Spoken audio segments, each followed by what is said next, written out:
جه الليل ومع الضرب قدروا يصيبوا ايجل في كتفه، وحطموا البوابة يا جماعة وكسروها، وكلهم بقوا مبسوطين يعني ان البوابة وقعت، يعني كده القصر اتهد.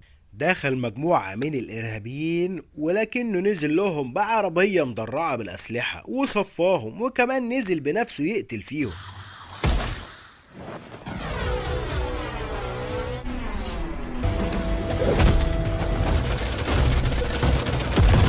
الجو غيم من كتر الرصاص، وعمل درع لنفسه من الأسلحة ونزل يكمل عليهم.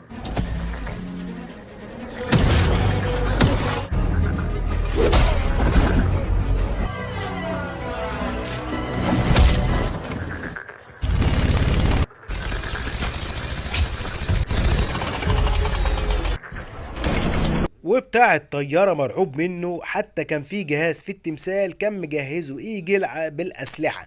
كل ده والشرطة بتتفرج يا جماعة. الفيلم موجود على القناة، اعمل لايك واشتراك وخش شوفه.